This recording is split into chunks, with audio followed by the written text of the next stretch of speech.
দর্শক, এজিএম এর আরো খবর জানার চেষ্টা করব। ঢাকায় কিছুক্ষণ পর শুরু বার্ষিক সাধারণ সভা। এই মুহূর্তে হোটেল ইন্টারকন্টিনেন্টালে আছেন রিপোর্টার সাব্বির মিথুন। সবশেষ খবর জানতে সরাসরি যাচ্ছি তার কাছে।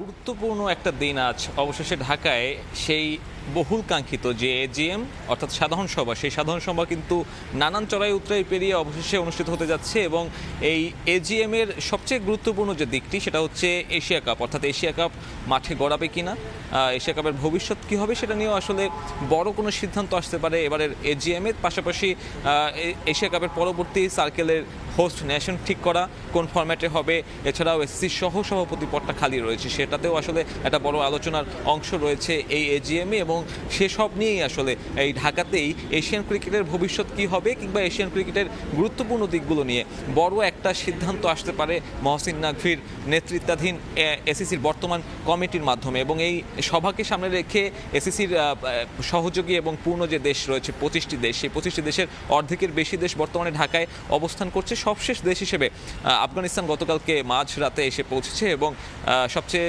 শক্তিশালী যে ক্রিকেট বোর্ড বিসিসিআই, ভারতীয় ক্রিকেট বোর্ড সশরীরে না থাকলেও তারা কিন্তু অনলাইনের মাধ্যমে সেখানে যুক্ত হবে। তাদের সঙ্গে রয়েছে শ্রীলঙ্কা এবং ওমানের মতন দেশগুলো, যারাও কিনা সশরীরে ঢাকায় না আসলেও তারা এই সভাতে অংশ নিতে যাচ্ছে। এবং যেখানে সবথেকে বড় যে সিদ্ধান্তটা আসতে পারে সেটা হচ্ছে এশিয়া কাপ। সেপ্টেম্বরের উইন্ডোতে এই টুর্নামেন্ট আয়োজনের কথা রয়েছে এবং এই টুর্নামেন্টের সাথে কিন্তু অনেকগুলো বোর্ড নির্ভরশীল। আপনি যদি জেনে থাকেন যে পাকিস্তান ক্রিকেট বোর্ড এশিয়া কাপে যদি অনুষ্ঠিত না হয় সেক্ষেত্রে কিন্তু প্রায় 1.25 বিলিয়ন পাকিস্তানি রুপির ক্ষতিগ্রস্ত হবে। অর্থাৎ তাদের জন্য একটা বড় ব্যাপার এবারের এশিয়া কাপটাতে অংশগ্রহণ করা। তবে ভারত সাম্প্রতিক সময় রাজনৈতিক কারণ টেনে যেভাবে সব কিছু বয়কট করে যাচ্ছে তাতে এশিয়া কাপকে ঘিরেও একটা শঙ্কার মেঘ তৈরি হয়েছে। তবে যখন তারা বিসিসিআই যখন এই সভাতে শেষ মুহূর্তে ইউটার্ন নিয়ে অংশগ্রহণের সিদ্ধান্ত নেয় তখন কিন্তু এশিয়া কাপ নিয়েও আসলে অনেক জটলা কমে যায়। এখন দেখার বিষয় আসলে এশিয়া কাপ নিয়ে কেমন সিদ্ধান্তে বা কোন সিদ্ধান্তে পৌঁছায় এসিসির এই মিটিংয়ের মাধ্যমে। এবং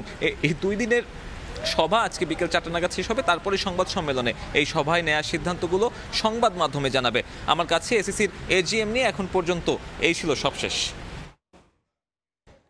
এসিসির বার্ষিক সাধারণ সভার সবশেষ খবর জানাতে আমাদের সঙ্গে সরাসরি যুক্ত হয়েছিলেন সহকর্মী সাব্বির মিথুন।